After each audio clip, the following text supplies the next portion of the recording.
Tanggal 15 Mei tahun 1945, perahu Petrus dan Yohanes sedang berlayar di danau yang tenang, dengan diikuti oleh, aku pikir, semua perahu yang ada di pesisir Tiberias, sebab sangatlah banyak jumlahnya, baik besar maupun kecil, yang datang dan pergi, berupaya mencapai dan menyusul perahu di mana Yesus berada dan lalu membentuk suatu barisan panjang di belakangnya. Doa-doa, permohonan-permohonan, permintaan-permintaan dan teriakan-teriakan dapat terdengar di atas gelombang-gelombang nan biru. Yesus menjanjikan, menjawab dan memberkati. Dalam perahunya ada juga Maria dan ibunda Yakobus dan Yudas, sementara di perahu lainnya ada Maria Salome bersama Yohanes putranya dan Susana. Ya, aku akan datang kembali. Aku berjanji padamu, jadilah baik, ingatlah perkataanku, supaya kamu bisa menghubungkannya dengan perkataan yang akan aku sampaikan kepadamu kelak. Aku tidak akan pergi lama. Janganlah egois. Aku datang juga untuk orang-orang lain. Jadilah baik, kamu akan menyakiti dirimu sendiri. Ya, aku akan berdoa untukmu. Kamu akan selalu memiliki aku bersamamu. Allah bersamamu, tentu saja.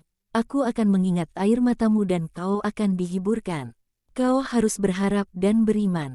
Dan demikianlah, dengan berkat dan janji, sementara perahu melaju, mereka tiba di pantai.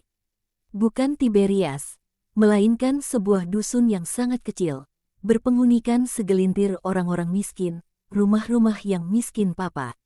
Yesus dan para murid mendarat dan perahu-perahu diurus oleh para pelayan dan Zebedes pun pulang kembali. Juga perahu-perahu yang lain meniru mereka.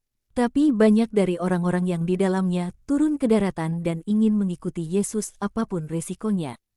Di antara mereka aku dapat melihat Ishak bersama dua orang yang dalam bimbingannya, Yusuf dan Timotius.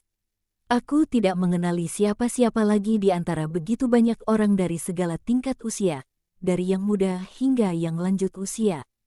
Yesus meninggalkan dusun, segelintir penghuninya yang berpakaian miskin papa itu tetap acuh tak acuh. Yesus telah membagikan amal kasih kepada mereka dan lalu tiba di jalanan utama. Ia berhenti, dan sekarang, marilah kita berpisah, katanya. Bunda, engkau bersama Maria dan Salome akan pergi ke Nazaret. Susana dapat pergi ke Kana. Aku akan segera kembali. Kamu tahu apa yang harus dilakukan. Tuhan sertamu, namun untuk bundanya ia menyampaikan salam yang istimewa. Salam dengan senyum sepenuh hati dan juga ketika Maria berlutut, memberikan contoh pada yang lain, untuk diberkati, Yesus tersenyum dengan sangat lemah lembut. Para perempuan, bersama Alfeus anak Sara dan Simon, pergi menuju kota mereka. Yesus berbicara kepada mereka yang tinggal, aku meninggalkanmu, tapi aku tidak menyuruhmu pergi. Aku meninggalkanmu untuk sebentar saja. Sebab aku akan undur diri bersama para muridku ke ngarai-ngarai pegunungan itu, yang bisa kamu lihat ada di sebelah sana. Mereka yang ingin menunggu aku, hendaknya menunggu di dataran ini. Mereka yang tak hendak menunggu, dapat pulang ke rumah. Aku akan undur diri untuk berdoa sebab aku ada di ambang peristiwa-peristiwa besar. Mereka yang mencintai perkara Bapa hendaknya berdoa, menggabungkan diri denganku dalam roh. Damai sertamu, anak-anakku. Ishak, kau tahu apa yang harus kau lakukan. Aku memberkatimu, gembala kecilku. Yesus tersenyum pada Ishak yang kurus, yang sekarang adalah gembala dari orang-orang yang berkumpul sekelilingnya. Yesus sekarang berjalan pergi dari danau, mengarahkan langkah-langkahnya dengan mantap menuju sebuah ngarai di antara bukit-bukit yang terbentang dalam garis-garis paralel. Aku katakan demikian. Dari danau ke arah barat, suatu aliran air yang kecil berbuih namun sangat berisik mengalir turun di antara satu bukit batu karang yang tidak rata dan bukit di sebelahnya, yang sangat curam hingga menyerupai sebuah fjord. Di atas aliran air ada gunung belantara dengan tanam-tanaman yang kelihatan jelek, yang telah tumbuh di segala penjuru, kemanapun mereka dapat tumbuh, dalam celah-celah di antara bebatuan.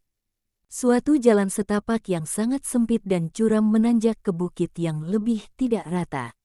Dan Yesus menapakinya. Para murid mengikutinya dengan susah payah, dalam satu barisan, dalam keheningan bisu. Hanya ketika Yesus berhenti guna memberikan kesempatan pada mereka untuk mengatur napas, di mana jalan setapak, yang tampak seperti suatu guratan pada sisi gunung yang tak dapat dilalui, terbentang melebar, mereka saling berpandangan satu sama lain tanpa melontarkan sepatah kata pun. Tatapan mereka mengatakan, "Tapi, kemanakah ia membawa kita?" Tapi mereka tidak berkata-kata. Mereka hanya saling pandang satu sama lain dengan lebih dan lebih muram sementara mereka melihat Yesus kembali mendaki ngarai liar itu, dengan banyak gua-gua, celah-celah dan batu-batuannya, di mana sangat sulit untuk berjalan, juga karena semak belukar berduri, yang menyangkut baju mereka dari segala penjuru, dan menggores mereka dan menyebabkan mereka terjatuh dan melukai wajah mereka. Juga mereka yang lebih muda, dengan beban tas-tas kain yang berat, telah kehilangan selera humor mereka. Pada akhirnya Yesus berhenti dan berkata, "Kita akan berhenti di sini selama seminggu untuk berdoa, guna mempersiapkanmu untuk suatu peristiwa besar. Itulah sebabnya mengapa aku ingin menyepi di tempat terpencil ini, jauh dari jalanan dan desa." Groto-groto di sini sudah bermanfaat bagi orang-orang di masa lalu, dan akan menjadi bermanfaat pula bagimu. Air di sini sejuk dan berlimpah, sementara tanahnya kering. Kita punya cukup roti dan makanan selama masa tinggal kita. Mereka yang tahun lalu bersamaku di padang gurun, tahu bagaimana aku hidup di sana. Ini adalah istana kerajaan dibandingkan tempat itu, dan musimnya, yang sekarang lembut, tanpa dipengaruhi oleh embun beku yang dingin menggigit ataupun terik matahari yang membakar. Kamu, oleh karenanya, dapat tinggal di sini dengan gembira. Mungkin kita tidak akan pernah lagi berkumpul bersama-sama semuanya seperti ini dan sendirian. Retret ini haruslah mempersatukanmu, menjadikan bukan 12 orang darimu, melainkan satu institusi saja. Tidakkah kamu hendak mengatakan sesuatu? Tidakkan kamu mengajukan pertanyaan? Letakkan beban yang kamu bawa ke atas batu karang itu dan campakkan beban lain yang kamu bawa dalam hatimu ke lembah itu, kemanusiaanmu. Aku telah membawamu kemari untuk berbicara kepada rohmu, untuk memberi makan rohmu, untuk menjadikanmu rohani. Aku tak akan banyak bicara. Aku telah mengatakan begitu banyak hal kepadamu dalam kurang lebih 1 tahun yang aku lewatkan bersamamu. Cukuplah itu. Andai aku harus mengubahmu melalui sarana perkataan, maka aku akan harus menahanmu selama 10 tahun, 100 tahun, dan kamu akan masih tidak sempurna. Sekarang adalah saat aku mempergunakanmu, dan untuk mempergunakanmu, aku harus membentuk kamu. Aku akan meminta pertolongan dari obat yang paling mujarab, senjata yang paling ampuh. Doa. Aku telah selalu berdoa untukmu.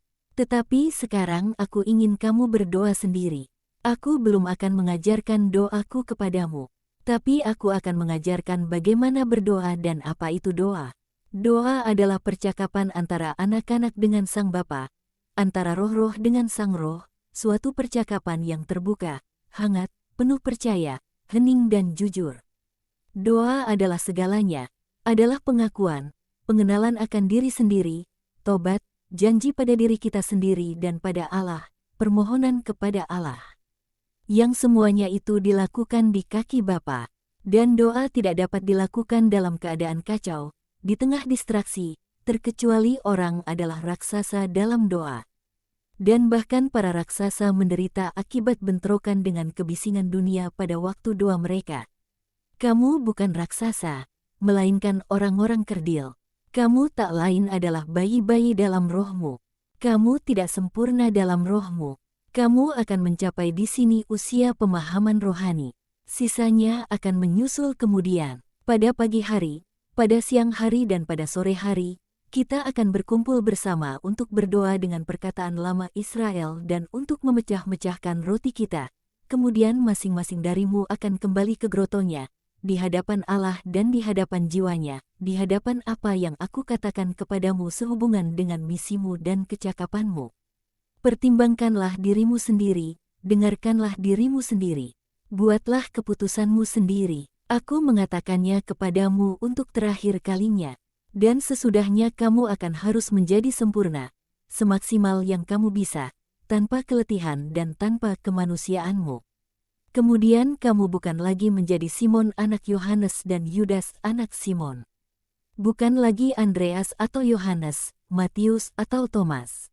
Tapi kamu akan menjadi pelayan-pelayanku. Pergilah, masing-masing sendiri. Aku akan ada di gua itu. Aku akan selalu ada, tapi janganlah datang tanpa suatu alasan yang jelas. Kamu harus belajar untuk melakukan hal-hal sendiri dan menjadi sepenuhnya dirimu sendiri. Sebab dengan sungguh-sungguh aku katakan kepadamu bahwa setahun yang lalu kita hendak mengenal satu sama lain, dan dalam 2 tahun mendatang kita akan berpisah. Celakalah kamu dan aku jika kamu belum belajar untuk bertindak sendiri. Allah sertamu, Yudas, Yohanes, bawalah bekal makanan masuk ke dalam guaku, yang itu. Makanan itu harus bertahan dan aku yang akan membagikannya. Makanannya tidak cukup, protes seseorang. Cukup untuk bertahan agar tidak mati. Perut yang terlalu penuh menjadikan roh tumpul. Aku ingin meninggikan kamu dan tidak menjadikan kamu bobot-bobot mati.